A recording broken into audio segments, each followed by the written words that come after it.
जय हिंद। नमस्कार साथियों, कैसे हैं आप? उम्मीद है अच्छे होंगे, स्वस्थ होंगे।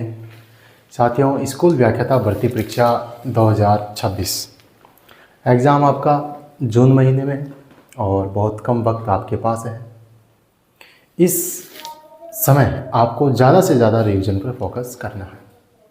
इसीलिए मैं विश्व इतिहास में टॉपिक वाइज अभी लेटेस्ट जो एग्ज़ाम हुए हैं वे क्वेश्चन लेकर आ रहा हूँ।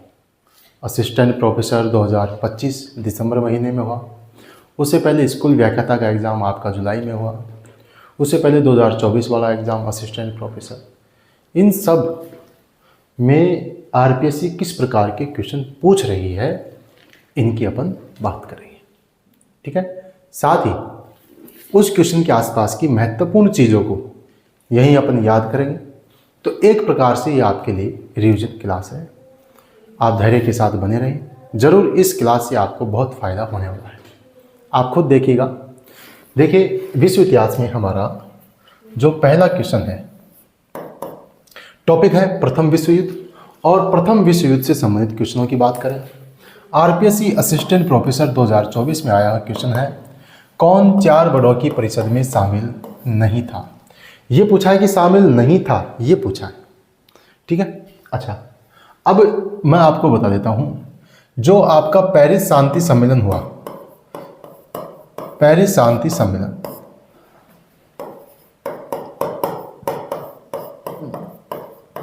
इस सम्मेलन से संबंधित जो ये महत्वपूर्ण चीजें क्या? कौन तो 5 बड़े थे, कौन 4 बड़े थे, कौन 3 बड़े थे। ठीक है। फिर इन बड़े देशों के प्रतिनिधि कौन थे, वो भी याद करने हैं। और फिर इस पेरिस शांति सम्मेलन की जो संधियां हैं वो भी याद करनी है। तो यहाँ से पेरिस शांति सम्मेलन से क्वेश्चन कई बार पूछा गया है, चाहे वो बड़ों की परिषद के बारे में पूछे। अभी देखेंगे, अभी जो एक के बाद एक क्वेश्चन अपन करते हुए चलेंगे, उनमें आपको खुद को पता लग जाएगा कि ये जो पॉइंट कितना महत्वपूर्ण है। तो पेरिस शांति सम्मेलन से संबंधित महत्वपूर्ण संधियाँ हों, डेट वाइज कालक्रम अनुसार किन किन देशों के साथ की, इस सम्मेलन के बड़े देश कौन थे, उन देशों के प्रतिनिधि कौन थे, ये सबसे महत्वपूर्ण पार्ट है। ठीक है। चलिए, अब इसका आंसर तो वैसे तुम्हें पता है, लेकिन इसकी थोड़ी सी अपन एक्सप्लेनेशन, थोड़ी सी व्याख्या कर लेते हैं कि देखिए, पेरिस शांति सम्मेलन से संबंधित जो 5 बड़े देश थे, शुरुआत में 5 बड़े देश वो थे आपके अमेरिका, ब्रिटेन, फ्रांस, जापान और इटली। ये 5 बड़े देश थे। ये सब मित्र राष्ट्र थे। मित्र राष्ट्रों में बड़े देशों में रूस भी था, लेकिन रूस ने तो जर्मनी के साथ संधि कर ली थी, पहले ही हार मान ली। वहाँ रूस की क्रांति भी हुई थी, आप सब जानते हैं। तो 5 बड़े देश ये थे। इन देशों में सबसे पहले बाहर हुआ जापान, और जापान एशिया काफ़ी दूर था, कुछ भाषा को लेकर भी ये असहज थे, तो जापान ने इसका विरोध भी नहीं किया। तो अब 4 बड़े देश बचे। वो 4 बड़े देश थे अमेरिका, ब्रिटेन, फ्रांस और इटली। 4 बड़े देश हो गए। इसके बाद इटली ने फ्यूम जैसा क्षेत्र पाने की चाह में यहाँ से इनका जो प्रतिनिधि था विक्टोरिया ऑरलैंडो, ये सम्मेलन छोड़ के चला जाता है। अब इन 4 के बाद केवल 3 बचे, अमेरिका, ब्रिटेन और फ्रांस। बात समझ में आई? 5 बड़े देशों में ये थे, 4 बड़े देशों में ये थे, बाद में इटली भी चला गया और ये 3 बड़े देश बचे। तो एक बात तो ये याद रखनी है, शुरुआत में 5 बड़े देश, फिर 4, फिर 3 बड़े। ठीक है। अच्छा, इसके अलावा क्या याद रखना है आपको? इन 5 बड़े देशों में सबसे पहले है आपका अमेरिका। कौन सा है? अमेरिका। अमेरिका से आया कौन, या अमेरिका में प्रतिनिधिमंडल का जो प्रमुख था, मुख्य जो सदस्य था, वो कौन था? वो था अमेरिका का राष्ट्रपति वुडरो विल्सन। ये आपको ध्यान रखना है। और जब आप राष्ट्र संघ पढ़ते हैं तब आप उसमें एक चीज़ देखते हैं, विल्सन के ही जो 14 सिद्धांत थे वो राष्ट्र संघ के आधार बने थे। ये भी आपको ध्यान रखना है। तो अमेरिका से कौन था? वुडरो विल्सन था। फिर अगला देश आता है आपका ब्रिटेन, और ब्रिटेन से कौन था? Lloyd George. कौन था? Lloyd George. ये यहाँ का पीएम था और नया नया चुनाव जीता था। चुनाव में प्रचार किया, वादा किया कि जो जर्मनी के जो दोषी देश है जर्मनी, उनमें जो जिम्मेदार हैं उनको फांसी के तख्ते तक पहुंचाऊंगा, उनके खिलाफ मुकदमा चलाऊंगा और जो जर्मनी है उसको नींबू की तरह निचोड़ दूंगा, नींबू की तरह। किसने कहा? इसने चुनाव में वादा किया, नया नया पीएम बना था। तो ये ब्रिटेन से लॉयड जॉर्ज आया था। इसके अलावा आपका अगला देश है फ्रांस, और फ्रांस का उस समय प्रतिनिधिमंडल का जो प्रमुख था वो था क्लीमेंसो। कौन था? क्लीमेंसो। इसको फ्रांस का टाइगर भी कहते हैं, फ्रांस का टाइगर। आपको पता होगा साथियों, 1870 में बिस्मार्क ने फ्रांस के साथ युद्ध किया था और वो युद्ध था सेडान का युद्ध। उस सेडान के युद्ध में बिस्मार्क ने फ्रांस को हराया, जर्मनी एकीकृत हुआ और फ्रांस के साथ एक संधि की जिसको बोलते हैं फ्रैंकफर्ट की संधि। फ्रैंकफर्ट, वो संधि फ्रांस के लिए बड़ी ही अपमानजनक थी। उस संधि के समय मौजूद था क्लीमेंसो, और वर्तमान में जब अब प्रथम विश्व युद्ध के बाद में जर्मनी हार रहा है तो उस समय भी ये मौजूद है क्लीमेंसो। एकमात्र सदस्य था जो अभी तक जीवित था, उस संसद का सदस्य रहा था, अभी भी है। इसको फ्रांस का टाइगर भी कहा जाता है। ठीक है। अच्छा, इसके अलावा महत्वपूर्ण एक देश और है, इटली। इटली का जो प्रधानमंत्री था, जो प्रमुख प्रतिनिधि था, वो याद रखना है आपको, विटोरिया ओरलैंडो।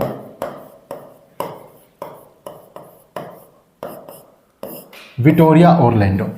इसके अलावा एक देश था आपका जापान, और जापान से 2 सदस्य आपको याद करने हैं।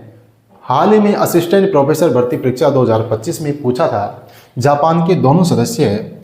तो एक तो है किमोन्शी सयोंजी और एक है आपका मैनिको मैकिनो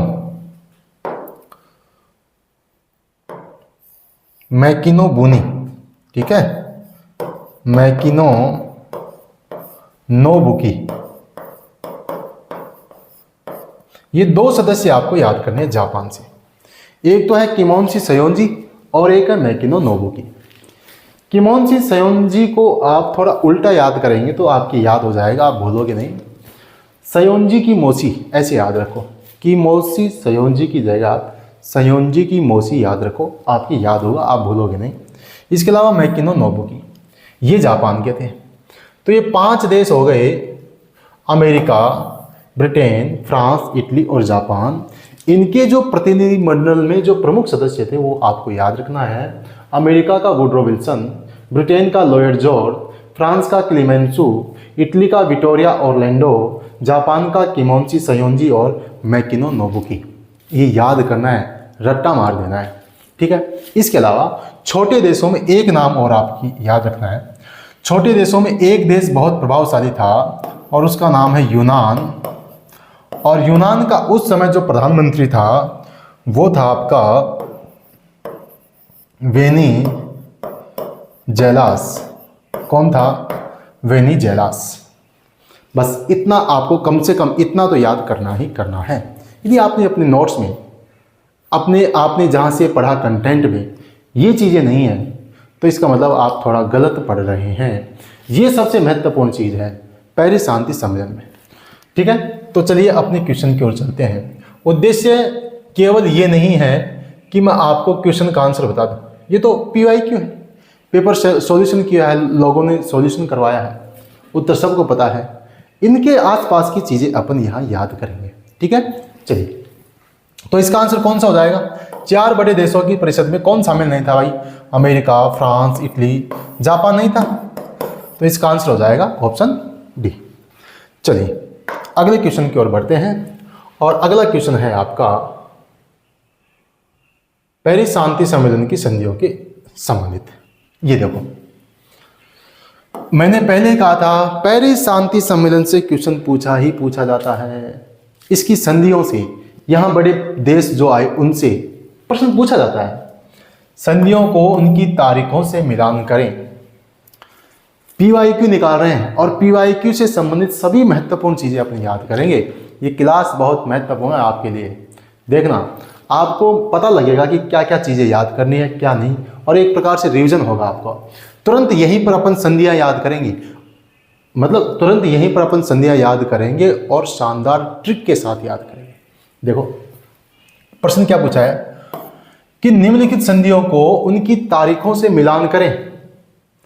जैसे वर्साई की संधि है, सेंट जर्मेन की संधि है, न्यू इली की संधि है, ट्रायोन की संधि है, इनको तारीखों से मिलान करना है। इसका मतलब एक एक संधि तारीख तक याद करनी है, बिल्कुल करनी है, बदलते हुए पैटर्न के अनुसार। अच्छा, इसके दो तरीके बताऊंगा मैं आपको। एक तो ये तारीख याद करने का तरीका, दूसरा इन संधियों को याद करने का तरीका। एक तरीका तो ये है, इन संधियों को कालक्रम के हिसाब से आप याद कर लो। केवल भाई पहले वर्साई की हुई, फिर सेंट जर्मन की हुई, फिर न्यूली की हुई, फिर आपकी ट्रायोन की, या फिर आप डायरेक्ट तारीख याद कर लो। जो आपको अच्छा लगे वो कर लो। अब देखो मैंने कैसे याद कर रखा है वो आपको मैं बता दूं, ठीक है। देखिए महत्वपूर्ण संधियां, सबसे पहले कैसे याद करना है। वर्षा नाम की लड़की है, वर्षा नाम की लड़की है, ठीक है, सेंट लगाती है, सेंट लगाती है, न्यू ट्रेन से, न्यू ट्रेन से कहाँ जाती है, घूमने जाती है या कॉलेज जाती है, कहीं भी जाती है, ठीक है। वर्षा नाम की लड़की है, सेंट लगाती है, न्यू ट्रेन से घूमने जाती है। वर्षा से हो गया आपका वर्साई की संधि,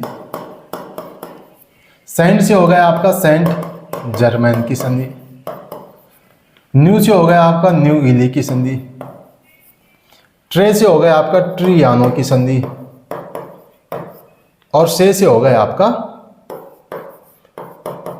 सैब्रे की संधि। ये मैंने कालक्रम से बताई है। इन पांचों संधियों में सबसे पहले वर्साई की, सेंट जर्मन की, न्यू इली की, ट्रियानो की, सैब्रे की ये संधियां हुई। एक तरीका तो ये है, शानदार ट्रिक है, याद कर लो, कभी नहीं भूलोगे। वर्षा, सेंट, न्यू, ट्रेन से, ठीक है। अच्छा, इस ट्रिक से आपका ये क्वेश्चन सोल्व हो जाएगा। दूसरा है तारीख याद कर लो। तारीख में भी दो तीन तो बहुत इजी हैं। जैसे वर्साई की संधि तो बहुत इजी है, क्योंकि हम जब प्रथम विश्व युद्ध पढ़ते हैं साथियों, तो प्रथम विश्व युद्ध का तात्कालिक कारण था ऑस्ट्रिया के राजकुमार फर्डिनेंड की सर्बिया, मतलब जो बोस्निया हर्जगोविना क्षेत्र में वो घूमने गए, सैरोजोवा नामक स्थान पर हत्या कर दी। तो वो हुई थी आपकी 28 जून 1914। अब इतना मतलब टॉपिक पढ़ रहे हैं आप विश्व युद्ध, तो महत्वपूर्ण घटना तो याद होगी। ये तो ठीक इसके 5 साल बाद, इसमें 5 साल जोड़ दो, वर्साई की संधि हुई थी, और ये हो गई आपकी 28 जून 1919। तो इसमें तो कुछ याद करना ही नहीं है। ऑस्ट्रिया के राजकुमारी की हत्या, ठीक उसके 5 साल बाद वर्साई की संधि। चलो, दूसरा है सेंट जर्मन की संधि। इसमें कुछ नहीं करना है, आपको सेंट कितने रुपए की आती है तो आपको हिसाब करना है 10 + 9 + 19। 10 और 9 कितने होते हैं? 19 होते हैं। ये शानदार तरीके से आपको याद हो गई, बहुत ईजी है। 10 + 9 + 19 यानी कि 10 सितंबर 1919 को सेंट जर्मन की संधि हुई। अब दो तो बिल्कुल ईजी हो गई। तीसरी, सेंट जर्मन की संधि में 2 महीने जोड़ना है और नवंबर 1919 में आपको पढ़ा दिया जाएगा, चीज़ें लिखवा दी जाएगी, लेकिन याद आपको ही करना पड़ेगा। ये वो क्लास है जो आपको याद करना सिखा रही है, व्यवहारिक चीज़ बता रही है। आप मानो या ना मानो, मर्जी आपकी है। तो ये आपकी न्यूली संधि मात्र 2 महीने बाद, इसको याद कर लीजिए, नवंबर 1919। अच्छा, ये दोनों संधियां हुई थी 1920 में। 1920 में अब याद कर लो, ये तो हुई थी जून में, और ये जो संधि है सैब्रे की संधि, इसकी तो डेट, इन चारों में 5 में इसकी तो डेट आपको याद रखनी ही रखनी है, क्योंकि इसी संधि के माध्यम से तुर्की का विभाजन किया गया, तुर्की को बांटा गया। ये हुआ था 10 अगस्त 1920। ये याद करना है आपको, 10 अगस्त 1920। अब देखो 5 संधियां हैं। वर्साई की संधि, ऑस्ट्रिया की राजकुमारी की हत्या के ठीक 5 साल बाद 28 जून 1919। सेंट जर्मन की संधि 10 + 9 = 19, 10 9 19। इसके बाद न्यूली की संधि ठीक 2 महीने बाद नवंबर 1919। इसके बाद आपकी ट्रियानो की संधि, ट्रियानो की संधि 1920 और सैब्रे की संधि भी 1920। ट्रियानो की जून में, सैब्रे की अगस्त में। बस ऐसे आपको याद करना है। और इसके अलावा ये संधियां किन किन देशों से हुई ये भी याद करना है। वर्षा तो महत्वपूर्ण संधि है, वर्साई की संधि महत्वपूर्ण है, और ये हुई जर्मनी के साथ। ये तो आपको याद रखना ही रखना है। सेंट जर्मन की संधि, अब सेंट कौन लगाता है? ऑस्ट्रिया का राजकुमार बड़ा सेंट वेंट लगा के गया था ना घूमने, हत्या कर दी उसकी, तो सेंट लगाता है ऑस्ट्रिया का राजकुमार। ये आपका ऑस्ट्रिया हो गया, ठीक है। बच गया न्यू इली, न्यू बिल्ली लानी है अपने को, बिल्ली लानी है तो बुल्गारिया। न्यू इली का मतलब है बुल्गारिया। अब ये 3 तो याद हो गई, एक हमें पहले से याद है, कौन सी? सैब्रे की संधि, क्योंकि तुर्की को बांटा गया था। तो सैब्रे की संधि तुर्की को बांटा गया था, वो तो याद ही है। इसके अलावा वर्साई की जर्मनी से हुई, ये भी याद है। सेंट जर्मन मतलब सेंट कौन लगाता है? ऑस्ट्रिया का राजकुमार, ऑस्ट्रिया, ये भी याद हो गई।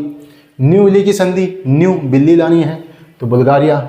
बच गया आपका ट्रियानो, एक याद करनी है, उसको तो आपको ऐसे ही याद कर लो, हंगरी। समझ गए बात को? 5 संधियां बिल्कुल डेट और किस किस देश के साथ हुई, वेरी वेरी इंपॉर्टेंट है। चलते हैं क्वेश्चन की ओर।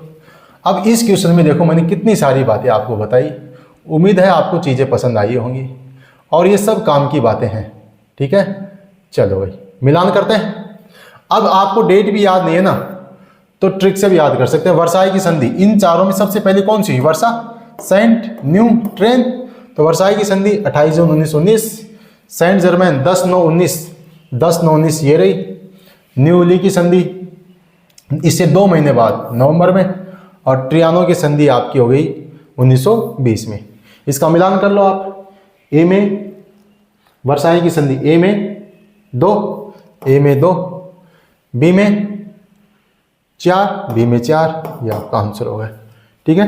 चलो अगला क्वेश्चन है आपका, ये अब आपके फिलहाल सिलेबस में शायद नहीं है, लेकिन प्रथम विश्व युद्ध से आपके पूछा जाए तो पूछ भी लिया जाए।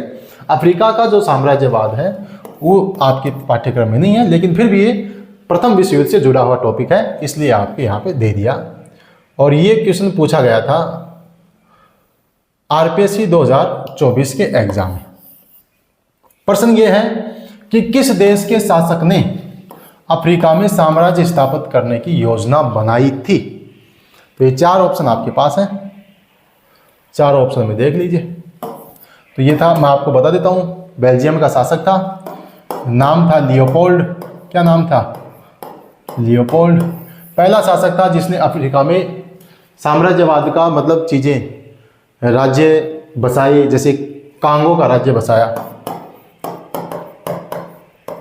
कांगो का राज्य बसाया, और वहाँ राज्य मतलब क्षेत्र ढूंढने के लिए इसने नियुक्त किया था एक व्यक्ति को, जिसका नाम है स्टेनले। क्या नाम है? स्टेनले। मतलब खोज कार्य के लिए भेजा था स्टेनले को, कांगो राज्य को बसाया था, लियोपोल्ड ये यहाँ का शासक था, ठीक है। अगला क्वेश्चन अपना है, ये महत्वपूर्ण है, वेरी वेरी इंपॉर्टेंट लगा दो इसके।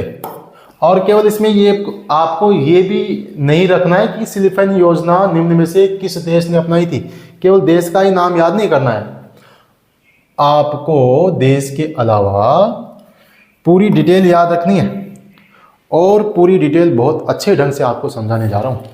सिलिफन योजना आप भूलोगे नहीं, ठीक है। देखते हैं, आरपीएससी असिस्टेंट प्रोफेसर 2024 में आया। सिलिफन योजना क्या है, एक बार आ जाओ, मानचित्र देखते हैं थोड़ा सा, आपकी चीज़ें बिल्कुल क्लियर हो जाएंगी बहुत ही आसान भाषा में, ठीक है। जो आपकी जो ये योजना है, इसमें सिलिफन योजना क्या है क्या नहीं है,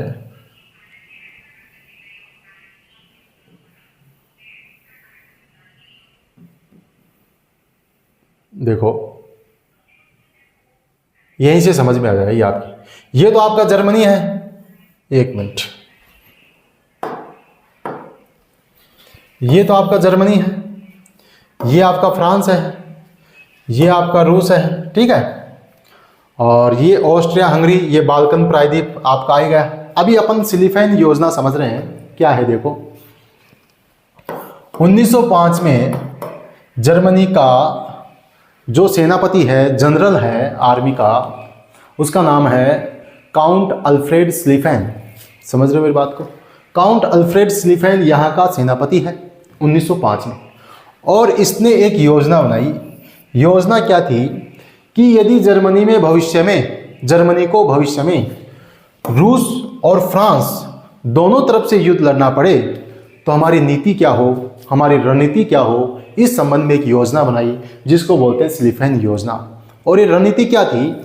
जर्मनी को पता था कि आपके विरुद्ध जो गुट बनने जा रहा है उस गुट में एक तरफ तो है रूस, एक तरफ है फ्रांस, तो भविष्य में यदि युद्ध हुआ तो दोनों देशों से आपको सामना करना पड़ेगा। तो दोनों देशों से आपको सामना करना पड़ेगा, तो किस प्रकार से आप युद्ध लड़ेंगे? तो इन्होंने रणनीति अपनाई कि आपको फ्रांस से युद्ध लड़ना है तीव्र गति से, और फ्रांस को जल्दी से जल्दी हराना है, और उसके लिए आपको फ्रांस और जर्मनी की जो डायरेक्ट जो सीमा लग रही है इससे युद्ध नहीं करके बेल्जियम के रास्ते से युद्ध करना है। बात समझ रहे हो कि यहाँ तो फ्रांस पूरी ताकत लगाएगा अपनी सीमा पर, यहाँ से यदि आप युद्ध करोगे तो युद्ध लंबा खींचेगा, तो युद्ध को लंबा नहीं खींचना, बेल्जियम के रास्ते से घुसना है और फ्रांस में आक्रमण करना है। ये थी स्लीफेन योजना। फिर इसको हराने के बाद में आप रूस पे आराम से ध्यान दे सकते हैं। 1905 में सोची थी लेकिन कार्यान्वित नहीं हुई, लागू नहीं हुई। 1912 में जर्मनी का सेनापति बना माल्टके। कौन बना? माल्टके। इसने इस योजना को लागू किया। तो ये थी स्लीफेन की योजना। समझ में आई?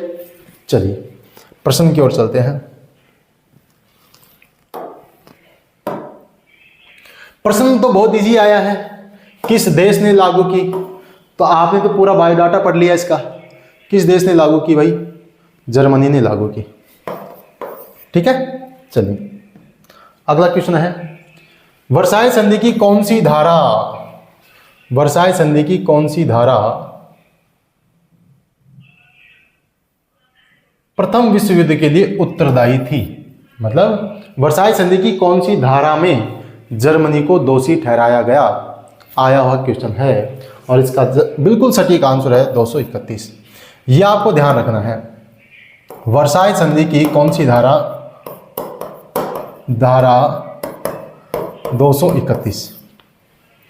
जर्मनी के साथ कठोर रुख अपनाया गया, बहुत ज़्यादा कठोर। मैंने बताया ना, ब्रिटेन का प्रधानमंत्री तो ये सोच के आया था कि मैं इसको नींबू की तरह निचोड़ दूंगा। किसकी तरह निचोड़ दूंगा?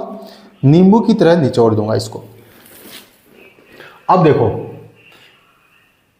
अब इसमें 231 की जो धारा है इसके तहत जर्मनी पर बहुत ज़्यादा जुर्माना लगाया, दोषी को मतलब जर्मनी को दोषी ठहराया। वर्साई संधि इतनी कठोर थी कि ब्रिटिश प्रतिनिधि मंडल में एक सदस्य था जिसका नाम है मेनार्ड किन्स। क्या नाम है?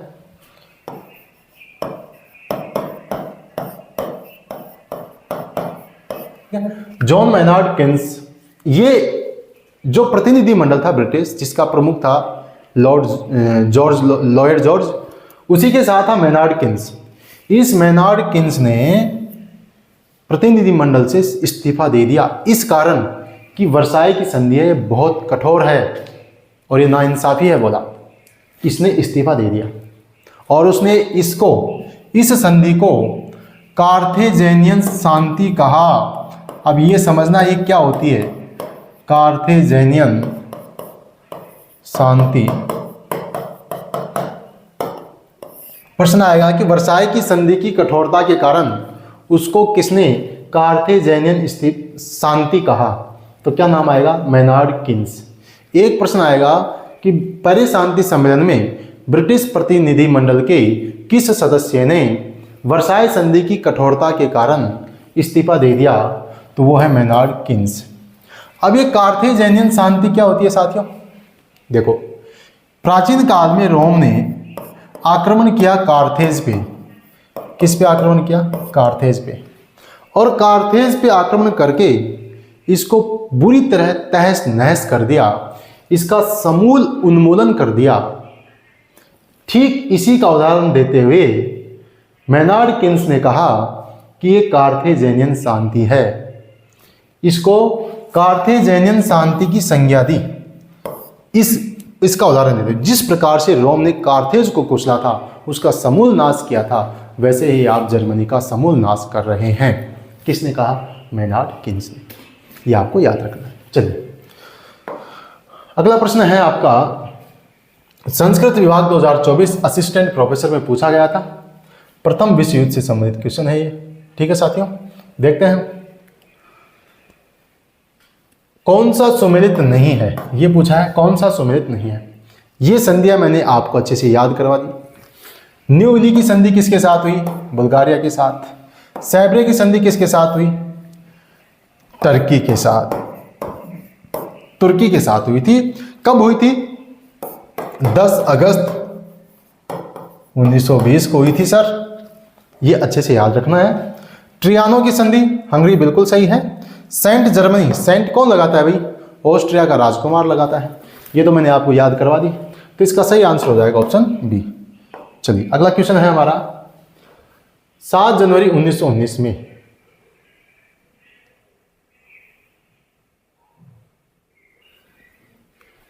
1919 पेरिस शांति सम्मेलन में भाग लेने वाले प्रतिनिधियों के नाम। मैंने कहा था आपको, वीडियो की स्टार्टिंग में कहा था कि क्या क्या इंपॉर्टेंट है, आप खुद देख लो। असिस्टेंट प्रोफेसर 2024 संस्कृत विभाग से पूछा गया क्वेश्चन है, प्रतिनिधियों के नाम। अभी तो और पूछेंगे, देखना यहां से क्वेश्चन। अब देखो, ये प्रतिनिधि हैं और ये देश हैं, इनका मिलान करना है। मैंने आपको अच्छे से मिलान करना सिखा दिया भैया कि वुडरो विल्सन कहाँ के हैं? यूएसए के हैं। क्लेमेंसु फ्रांस का टाइगर, विक्टोरिया इमोन्युअल ऑरलैंडो इटली का है, और लॉयड जॉर्ज कहाँ का है? ब्रिटेन का। क्या कहा इसने? जर्मनी को नींबू की तरह निचोड़ दूंगा। किसने कहा? लॉयड जॉर्ज ने। तो मिला लो इसको, कोई दिक्कत नहीं। ए में 3, ब में 4, ये हो गया आपका। स में 1 है और द में 2 है। ठीक है, चलिए अगला क्वेश्चन है, ये आ जाओ, बाल्कन प्रायद्वीप। ये बहुत इंटरेस्टिंग टॉपिक है भाई, बाल्कन, और उम्मीद है आपको समझ में आ गया होगा। अब लोग याद करते रहते हैं, और ये प्रथम बाल्कन युद्ध में था, रोमानिया था, मोंटेनिग्रो था, ये था, वो था। अरे भाई, थोड़ा सा लिंक करो, थोड़ी सी ट्रिक बनाओ और छोड़ो उसको। कभी नहीं भूलोगे, कभी नहीं भूलोगे कि प्रथम बाल्कन युद्ध में कौन कौन देश थे, कभी नहीं भूलोगे। द्वितीय बाल्कन में कौन कौन थे, कभी नहीं भूलोगे। बाल्कन युद्ध के बाद कौन सी संधि हुई, कभी नहीं भूलोगे। द्वितीय बाल्कन युद्ध के बाद कौन सी संधि हुई, कभी नहीं भूलोगे। आओ मैं याद करवाता हूँ, कैसे भूलते हो अभी देखते हैं। पहली बात, 4 राज्य थे बाल्कन संघ में, और इन चारों को आपको पहचानना है। पहले तो बाल्कन समस्या को समझ लेते हैं थोड़ा सा। देखो बाल्कन समस्या है क्या, ये देखो, ये आपके बाल्कन प्रायद्वीप के देश हैं। ये आपका रसिया है,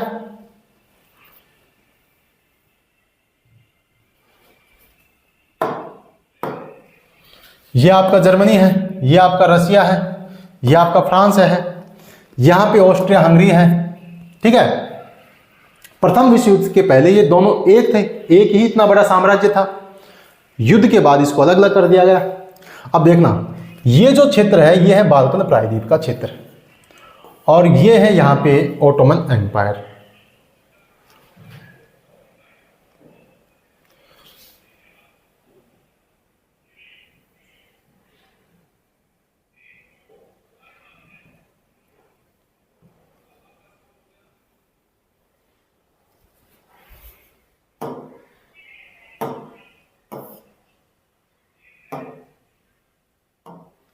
देखो, ये ऑस्ट्रिया हंगरी, ये आपका बाल्कन प्रायद्वीप है।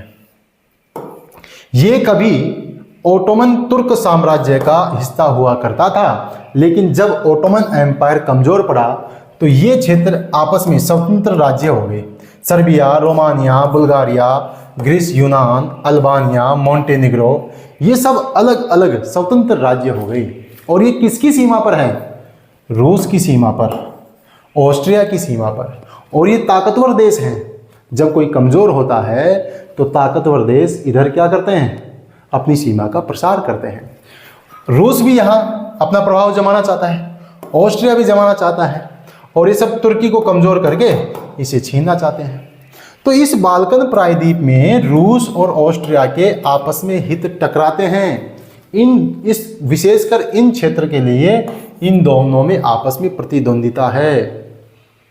इन दोनों में सर्बिया में सर्ब जाति है, स्लाव जाति सर्ब जाति का मसीहा है रूस, अपने आप को संरक्षक मानता है। और सर्बिया और ऑस्ट्रिया की सीमा पर ही यहीं पे प्रांत थे दो, बोस्निया हर्जगोविना, बोस्निया और हर्जगोविना।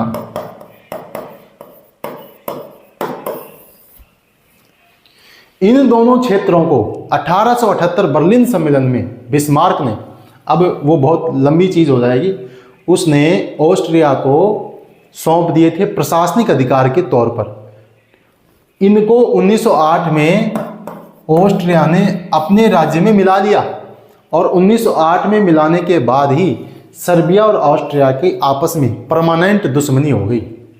1908 में जब इन प्रांत को मिलाना चाहा, तब सर्बिया ने आक्रमण करने की सोची ऑस्ट्रिया पे रूस के प्रोत्साहन से, लेकिन उसी समय इसका परम मित्र था जर्मनी, और इसने धमकी दी।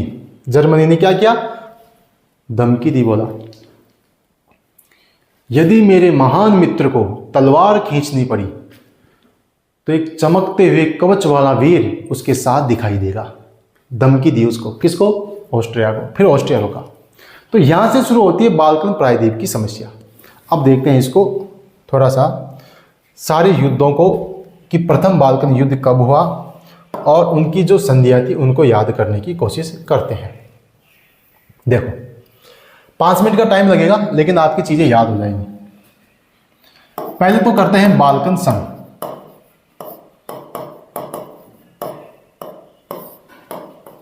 बाल्कन संघ मतलब जब बोस्निया हर्जगोविना को 1908 में ऑस्ट्रिया ने अपने राज्य में मिला लिया, उसके बाद ये संकट प्रारंभ हुआ, और उसके बाद रूस ने प्रोत्साहन देना शुरू किया कि बाल्कन देशों का एक संघ बनाया जाए जो तुर्की को कमजोर करे, जर्मनी और ऑस्ट्रिया के प्रभाव को धीरे धीरे कम करे। तो बाल्कन संघ का निर्माण हुआ। इस बाल्कन संघ में 4 देश थे, वो आपको याद करना है। और उन 4 देशों के लिए एक ट्रिक है, मोंटी की बस। बाल्कन संघ के 4 देश मोंटी की बस। मोंटी से हो गया मोंटेनिग्रो, बी से हो गया बुल्गारिया, यू से हो गया यूनान, एस से हो गया सर्बिया। बाल्कन संघ में 4 देश, मोंटेनिग्रो, बुल्गारिया, सर्बिया और यूनान, ये 4 देश। यूनान मतलब ग्रीस एक ही देश है। मोंटी की बस। एक प्रश्न तो ये आता है कि बाल्कन संघ में कौन कौन से देश शामिल थे? मोंटी की बस। अच्छा, अब एक प्रश्न ये आएगा कि प्रथम बाल्कन युद्ध हुआ, उसमें सबसे पहले आक्रमण किसने किया? तो इसके लिए आप हमेशा दिमाग में रखें कि बस मोंटी की है तो चलाएगा भी मोंटी, इसका मतलब आक्रमण भी कौन करेगा? मोंटी करेगा। तो मोंटेनिग्रो ने ही आक्रमण किया। बस किसकी है? मोंटी की, तो मोंटी ने आक्रमण किया। यहां तक की बात आपको याद हो जानी चाहिए। अब देखो, प्रथम बाल्कन युद्ध। प्रथम बाल्कन युद्ध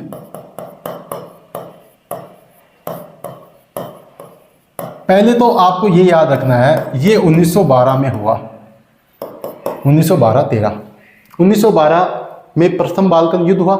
अच्छा, किस किस के मध्य हुआ?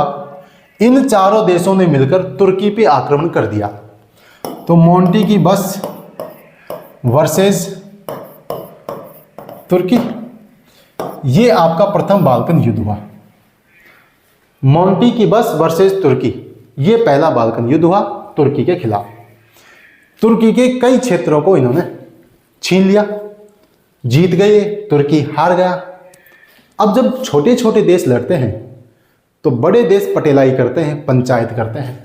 इस बात को हमेशा ध्यान रखना। आज मनुष्य जाति में अपने घर परिवार मोहल्ले गांव की हालत देख लो। जब कोई गरीब कोई कमज़ोर व्यक्ति लड़ते हैं तो फैसला करते हैं बड़े बड़े पटेल, बड़े पंच पटेल, और वो अपने स्वार्थ के हिसाब से फैसला करते हैं। तो जब इनका झगड़ा हुआ तो पटेल बैठे लंदन में। कहाँ बैठे? लंदन में। और लंदन संधि हुई, लंदन की संधि हुई। उस लंदन की संधि में दो क्षेत्रों को लेकर यहाँ पे समस्या थी। नाम याद रखना है, एक तो है अल्बानिया और एक है मैसिडोनिया। ये मैसिडोनिया वही है जो मकदूनिया के नाम से आप सुनते आए हैं। दो नाम सुने होंगे, अल्बानिया और मैसिडोनिया। युद्ध में जीतने के बाद में इन क्षेत्रों को लेकर बंटवारे की योजना बनाई। बंटवारे की योजना के तहत ये था कि जो अल्बानिया का क्षेत्र है ये तो मिलेगा सर्बिया को। किसको मिलेगा? सर्बिया को। और मैसिडोनिया का जो क्षेत्र है ये मिलेगा बुल्गारिया को। किसको मिलेगा? बुल्गारिया को। ठीक है साहब, ये योजना थी। आज मैंने कहा लंदन में पटेल बैठे हैं। इन पटेलों में एक पटेल है ऑस्ट्रिया।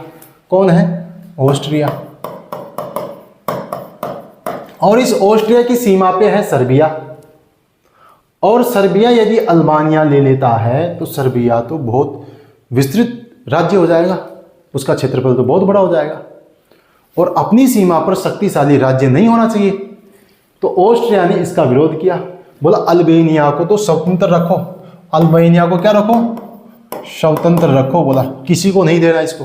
तो अल्बानिया को स्वतंत्र राज्य मान लिया गया। और जो मैसिडोनिया है इसको बांट दो। किस में बांट दो? इन दोनों में बांट दो। और इन दोनों में ज़्यादा क्षेत्र तो सर्बिया को मिला। मैसिडोनिया का ज़्यादा क्षेत्र तो सर्बिया को मिला और कम क्षेत्र मिला बुल्गारिया को। जबकि मैसिडोनिया पर दावा कर रहा था बुल्गारिया। अब इसकी भूख शांत नहीं हुई, ये संतुष्ट नहीं हुआ। बोले यार मैंने युद्ध में इतना लड़ा, मैं इतना लड़ा, सबसे ज़्यादा प्रभाव युद्ध में मेरा था और मेरे को देखो कैसे बच्चों की तरह राजी कर दिया, बस छोटा सा क्षेत्र दिया। तो बुल्गारिया ने आव देखा ना ताव और कोई बस तो चला नहीं और इसने सर्बिया पे आक्रमण कर दिया। और यहीं से शुरू होता है द्वितीय बाल्कन युद्ध। बात समझ में आई? दोबारा बताता हूँ। पहला बाल्कन युद्ध मोंटी की बस वर्सेस तुर्की। युद्ध के बाद में संधि हुई लंदन की संधि। ठीक है, लंदन की संधि में अल्बानिया और मैसिडोनिया क्षेत्र को लेकर विवाद था। अल्बानिया क्षेत्र को स्वतंत्र मान लिया, मैसिडोनिया के दो टुकड़े कर दिए। बड़ा भाग तो दे दिया सर्बिया को और छोटा सा टुकड़ा दे दिया बुल्गारिया को। बुल्गारिया असंतुष्ट हुआ और उसने सर्बिया पे आक्रमण कर दिया। तो प्रथम बाल्कन युद्ध में जो मिलकर लड़े थे अब बंटवारे को लेकर खुद ही आपस में लड़ रहे हैं। और यहां से शुरुआत होती है आपका सेकंड बाल्कन युद्ध। सेकंड बाल्कन युद्ध 1913। ठीक है, कौन कौन? एक तरफ तो है सर्बिया और एक तरफ है आपका बुल्गारिया। बस ऐसे याद करना है। अब इस युद्ध में सर्बिया को गुस्सा आ गया और इसने एक बोतल लगा दी जिसका नाम है रम। क्या नाम है? रम। सर्बिया और बुल्गारिया का युद्ध हुआ। सर्बिया ने एक बोतल लगा दी जिसका नाम है रम। रम में आर का मतलब है रोमानिया। क्या नाम है? रोमानिया। यू का मतलब है यूनान और एम का मतलब है मोंटेनिग्रो।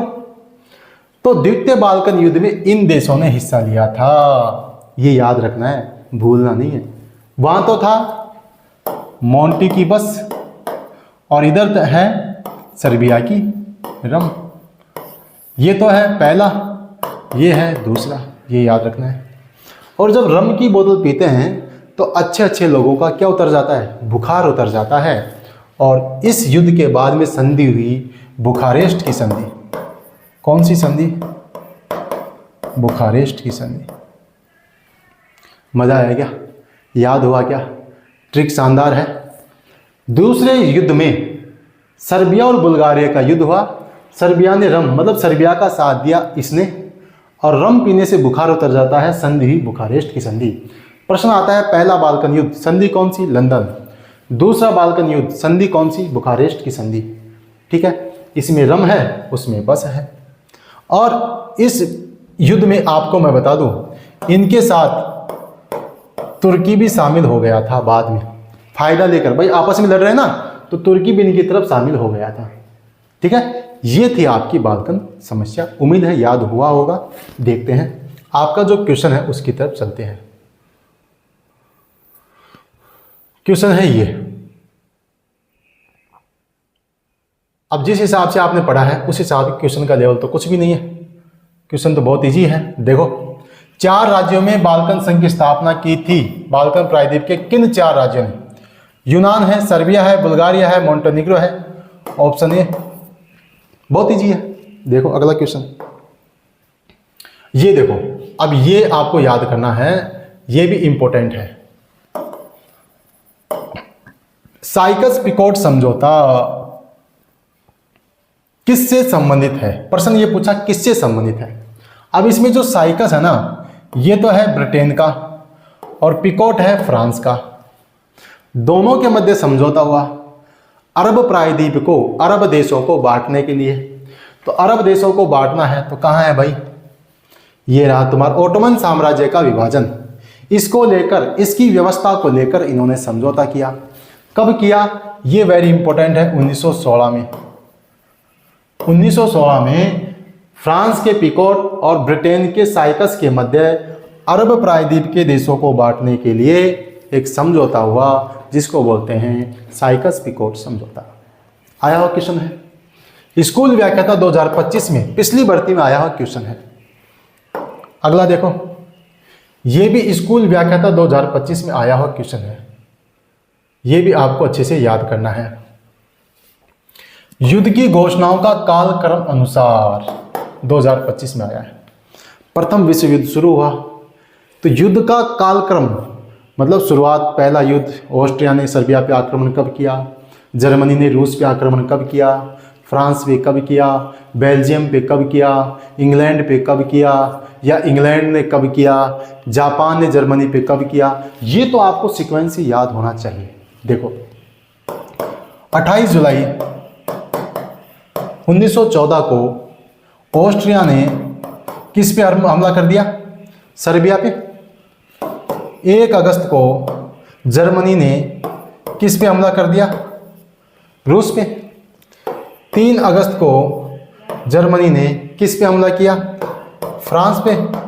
और फ्रांस पे हमला करते ही सिलिफेन योजना के अंतर्गत किससे रास्ता मांगा? बेल्जियम से। बेल्जियम ने मना कर दिया, तो 4 अगस्त को जर्मनी ने आक्रमण किस पे कर दिया? बेल्जियम पे।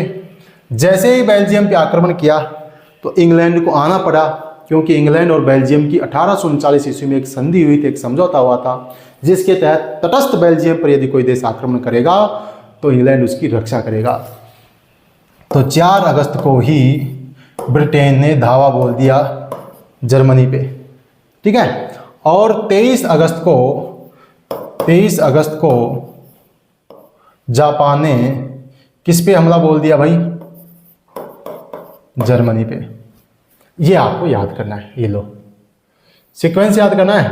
28 जुलाई ऑस्ट्रिया ने सर्बिया पे, 1 अगस्त जर्मनी ने रूस पर, 3 अगस्त जर्मनी ने फ्रांस पर, 4 अगस्त बेल्जियम पर, 4 अगस्त इंग्लैंड ने जर्मनी पर, 23 अगस्त जापान ने जर्मनी पर। क्वेश्चन देखो क्या कह रहा है, कालक्रम अनुसार रूस पे कब किया भाई? 1 अगस्त को। फ्रांस पे कब किया? 3 अगस्त को। बेल्जियम पे कब किया? 4 अगस्त को।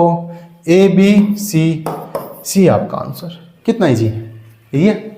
उम्मीद है आपकी चीज़ें याद हुई होंगी। वीडियो ज़्यादा लंबा ना हो। अभी के लिए ब्रेक यहीं लेते हैं। अगले वीडियो में ऐसे ही और शानदार क्वेश्चन, इंपॉर्टेंट, महत्वपूर्ण, यहीं पे आपका प्रथम विश्व युद्ध कंप्लीट कर देंगे बहुत शानदार तरीके से। मिलते हैं नए वीडियो में, तब तक के लिए जय हिंद, जय भारत।